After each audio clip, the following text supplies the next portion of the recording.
Hi everyone, welcome to the Conversations with Cathy. Today we invited the guest Denise, and she has really interesting story we want to share with you guys. First, introduce yourself, Denise. Hi everyone, my name's Denise and I am a life and careers coach here in Paris. And back in October 2023, I found out I had an aggressive type of breast cancer called triple negative breast cancer, stage 2. And so I think today we're going to talk all about that journey and how you overcome that and become like a rebirth. It's like yeah, a rebirth. Yes. it really was like a death and rebirth Yeah. in so many ways. So first, when you found the situation, the day, do you remember? Yeah, Still. clearly. So I was in the shower getting ready to go and meet some friends. Yeah. And just washing as you do, and I felt a lump in the left hand side. And it was like, you know what, the underwire of your bra would go at the side. Yeah. It was like there on the side of my boob, like not in the center. And I was like, that's strange. And it was really hard. And it was big as well. It was like it just came up overnight. Like, because I mean, I shower pretty much every day, and you're and then all of a sudden there was this hard lump. And so I shouted for my husband. I was like, please come, like, feel this. He was like, what's going on? What are you doing? I was like, just come here and feel it. And his face just drained colour, and I was like, yeah, I'm not imagining that, am I? And he's like, no, that's hard, and it's not been there before. And so I finished showering, and I didn't want to go to my doctor because then I knew he would just refer me for a scan. And luckily the health system here in France, you can just like book a scan privately and then claim it back through your mutual. So that's what I did. I just went straight on to Dr. Lib and found a somewhere near me that I could go and get a mammogram. It was like 2 days later. And when I went in, they did the mammogram. And then they were like, oh, we need to see you afterwards. And I could see by the look on their face, they were like, this is something. And then, so the doctor explained to me, he was like, it's not a cyst because we can tell what that is. This is preparing you for the worst here. This is probably cancer, but we can't confirm that until we do a biopsy.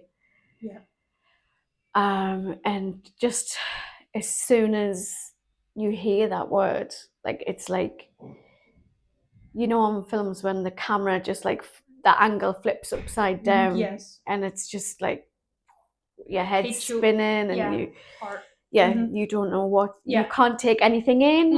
Again, like on a film where like someone's talking but it's muffled, and it's like you. So it was really surreal. And I remember I was fully expecting to go back to work that day because I took like a couple of hours off work and then went for the scan. My husband was with me, but I was fully expecting to go back into the office and be like, it's nothing. And so I had to go to my doctor and get signed off on the sick whilst they did other tests and things like that.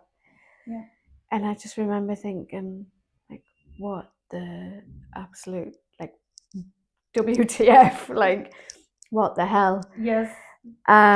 Yeah, completely in shock, disbelief, just, complete shock and disbelief. And so I had a few more tests. It took another couple of weeks. In the meantime, I had to go home and see my family because it was my mum's birthday. Oh, your mom's birthday. Yeah, it was her 70th birthday party. So I said to my husband, like, I'm not going to say anything until after her birthday party because I could be getting her worried about nothing, but she needs to know, like, what's going on. So that was really weird. like trying to pretend that everything's okay. I'm really happy for your mom, like, and yeah, that was so weird. Going to the party, seeing all the friends and family, putting on a smile, and just being like, yeah, everything's great. Until the next day when I had to tell her. You told her that the moment was. Yeah, I said, like, you know, I explained the story to her, and she was obviously devastated, like everybody else in the family. But I said, like, you know, try and keep positive. We don't know yet. And then the day I found out that I had it confirmed, I was literally sitting waiting with my suitcase packed because we were going on holiday to Ireland. And the doctor called me and confirmed that. So you want to cancel the trip the moment I went. I went, and I said to the doctor, I was like, okay, thanks for calling, but I've got a flight to catch. I think I was still in shock and denial that it was actually happening, you know? And literally as soon as I'd hung up, my husband walked in the door. He'd been to work, and he just looked at me and knew, like, that I'd received the news. Give me a big hug. We cried. And he was like, well, what do you want to do? And I looked at my watch. I was like, we best call that Uber if we want to catch that flight.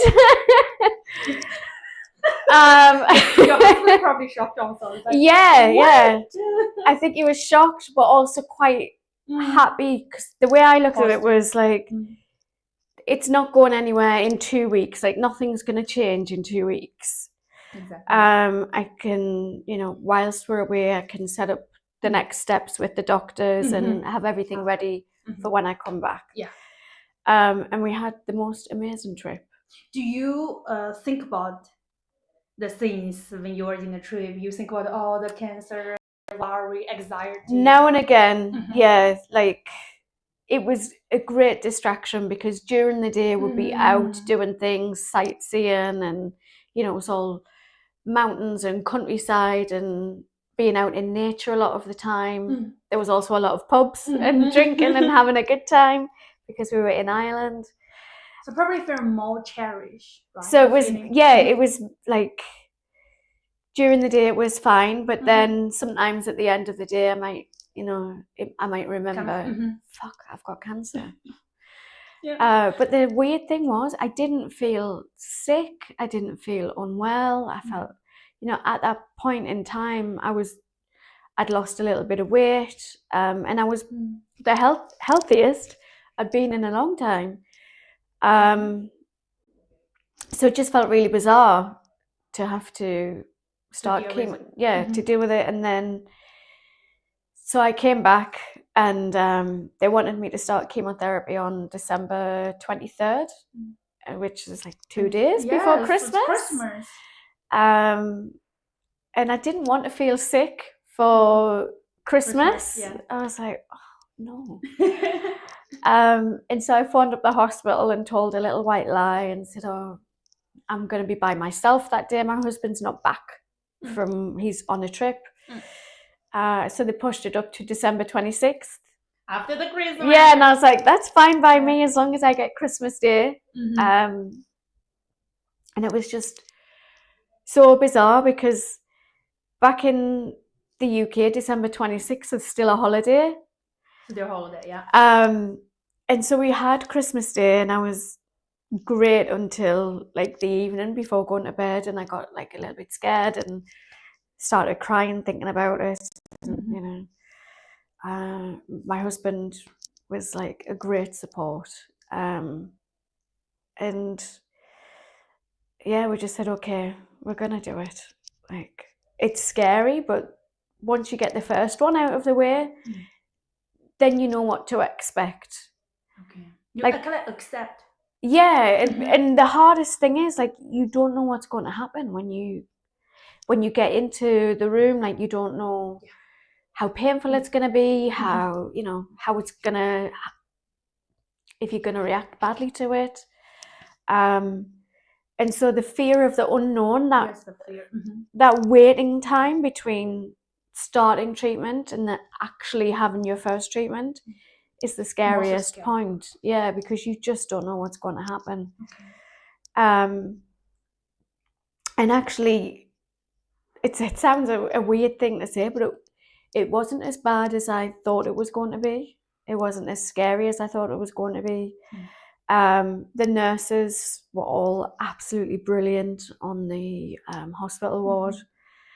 And yeah, it was so bizarre because all of the family, everyone back in the UK on December 26th was like eating the leftover food, eating the turkey, eating the chocolates.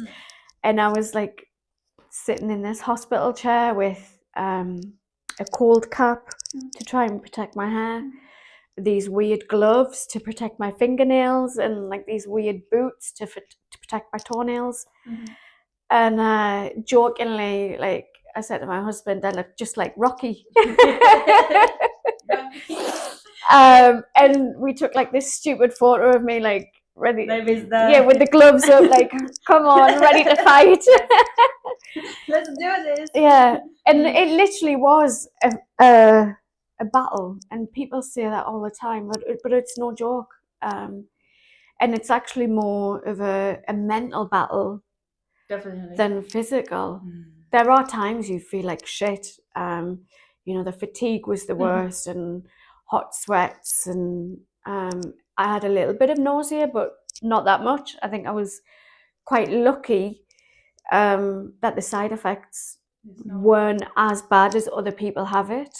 But I just felt very tired. But I vowed I wouldn't lie in bed, I wouldn't mope around, I wouldn't feel sorry for myself, as long as I felt well enough to be up and doing things around the house. I might not be trying to run a marathon, but if I can still get out and go to the shops, then I'm going to get out and go to the shops. And actually, I did just try and keep my life as normal as possible. And I said to family and friends as well, like, please don't message me every day and be like how are you, and all that kind of thing, because then it's just a reminder that I've got cancer. The one that weak empathy feeling in your mind all the time. I didn't want, it sounds really weird, but I couldn't handle other people's emotions. I was just having a hard enough time dealing with my own. And I don't know, I'm quite empathetic. So when other people get upset, I feel it too. So I was like, please, I know you're doing it out of love, but don't. To be honest, I feel actually that's important for a lot of people. In the weak situation, for example, that get that cancer things, everyone try to empathy them, but the more empathy, they feel more vulnerable, they feel more like a victim or something. We don't want that. Absolutely. No, the last thing I wanted was to feel like a victim, and the last thing I wanted was to see people looking at me with pity and being like, she's got cancer. I don't know how long. She might not live. And I was like, no, that's not actually not good for your conditions. Absolutely not. No, like, I mean, I appreciate that people feel sad, and when someone you love is going through cancer, I think it's actually harder than the person who's going through cancer, because they have no sense of control. They don't know what to say, they don't know how to react. They're on eggshells, and it's like, it can be really, really difficult. And anybody who's trying to support someone with cancer, I would say just follow the lead of the person who's in treatment, and respect their wishes. If they ask you to back off or try and keep things as normal as possible, then do that, and don't over empathy. Yeah, exactly. And if you need to talk to someone, speak to somebody else, not your person. Yeah. So I think your husband did very well for this point. He did so well. He was, he just said, I'll follow your lead. What you need, I'm here. Wow. And he was amazing. He really was. He is. It's like most, cherish support he gives you. It's like respect you and not say much. Don't have over empathy. Don't like make you feel like I was like, don't baby me. Don't baby. Like, if I need help, I'll ask for it. But don't, Look, you're different. Yeah, exactly. And I felt really sorry for him because in that phase where we were waiting to find out about treatment and things like that, every time he looked at me, he was just like holding my hand or rubbing me, and I was just like, oh bless him. Like he wants so much to comfort me or to make things better, and there's nothing that you can do, and I think that's probably one of the hardest things for people to accept. Yeah. And then choose to a positive face this together with you. Yes. Too. Absolutely. Because I had a goal in mind. So the treatment started December 26th, and it was 6 months of chemotherapy. And then I would have a little break, and then surgery. And then after surgery, radiotherapy. That was the treatment plan.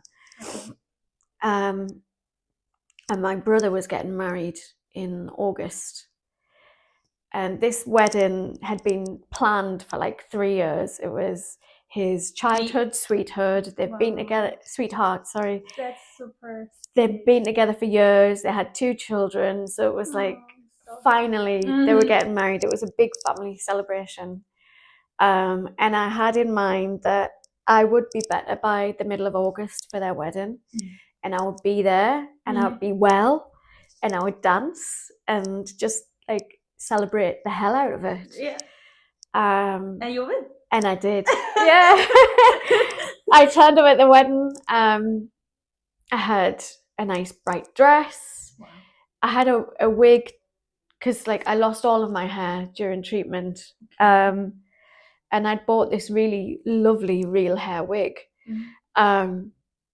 But it irritated the hell out of me still, and I just felt like hot and flustered, and and it was about an hour before the ceremony, and I decided I can't do it, and just like whipped. I'd spent like 2 hours trying to style this wig, and I was getting all frustrated, and I just decided just before the ceremony, I was like, whipped it off. I was like, I'm not doing it.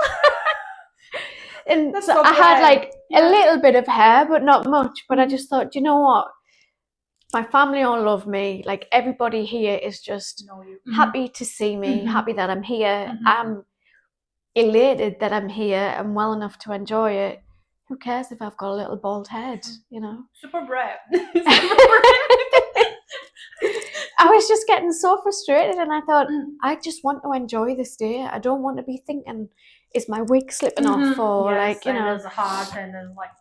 Yeah, I just wanted to enjoy myself, so I thought, But when you see the picture after, right? Yeah. After we see the picture in there, actually, what do you think? I think you must be proud of yourself, happy for yourself. You don't care about the hair things. No, I had a nice dress. I was feeling really well, and I just thought, you know what?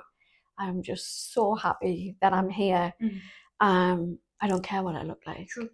That's most beautiful, actually. It's beautiful, most beautiful you in there. It's like, in there beautiful. I feel like people can feel the energy, you're challenging yourself and try to brave. Like, I think, guys, it's most beautiful picture. If I don't say that, but I can imagine that. Thank you. Yeah, in my head.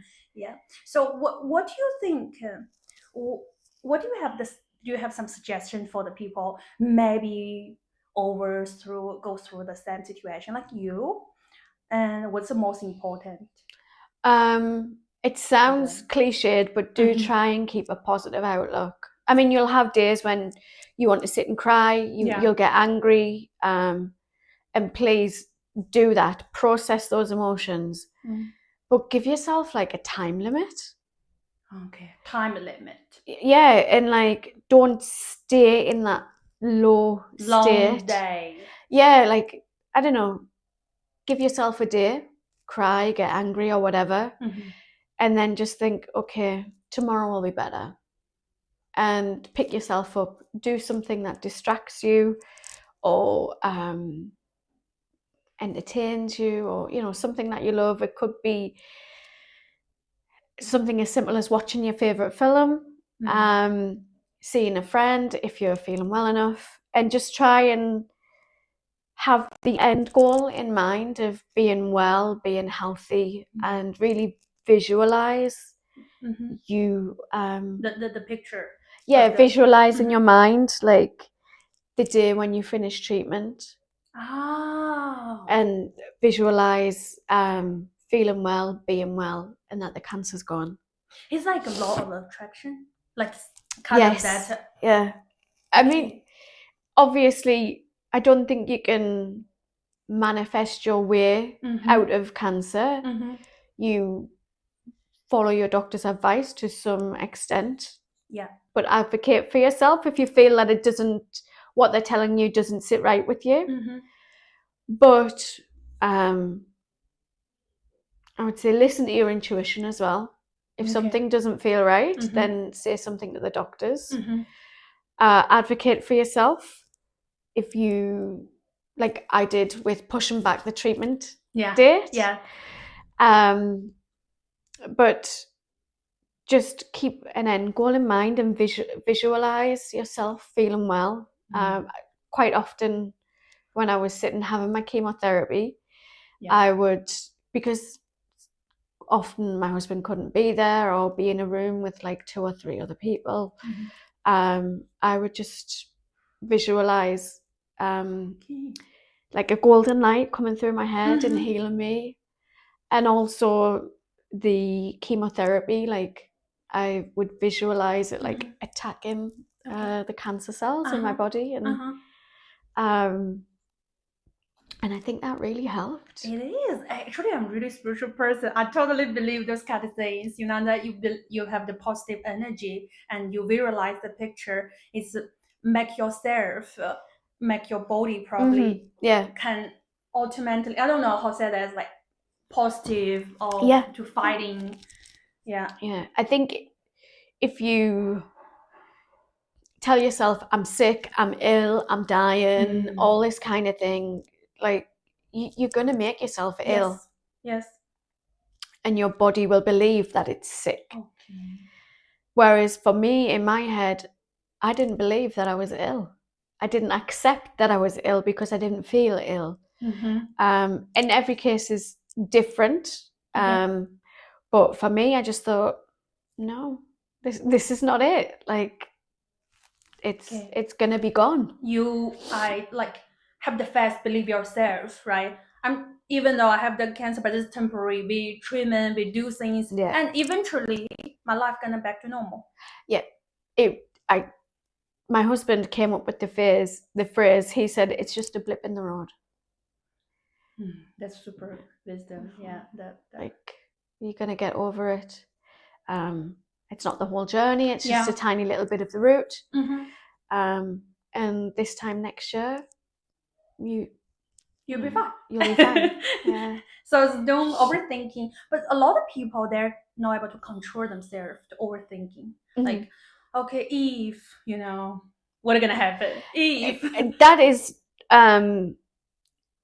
totally normal. Do you also have the moment? I had those fleeting moments where I would think, what if? But as soon as I caught that thought in my mind,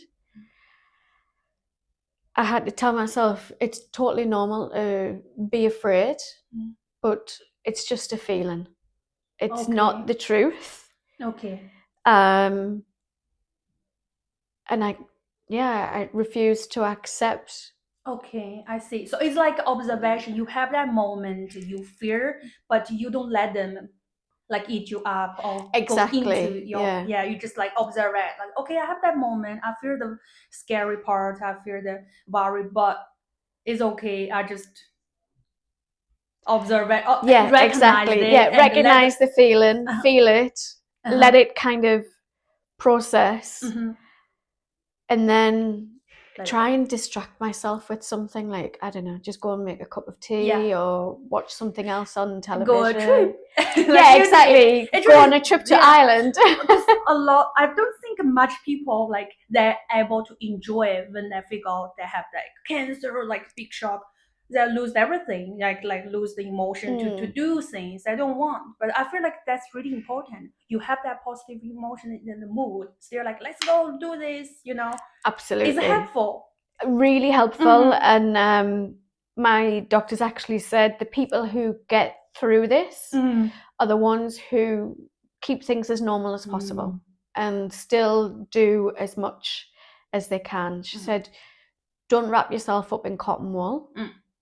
I mean, obviously, as well, because your immune system gets quite lowered when you're going through chemotherapy, you're not going to, I don't know, go to a concert and be surrounded by thousands of people where you might pick up all sorts of germs.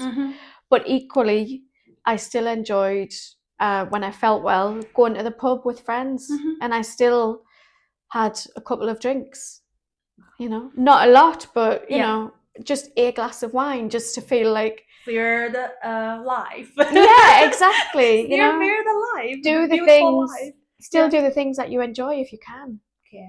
So I feel that's probably this the most important attitude when you are fighting with those like big cancers. Yeah. It's not about the physical; it's your mental condition. Yeah, exactly. Yeah. The physical thing, you get given drugs to manage the symptoms. And like I say, I was very lucky. I had very few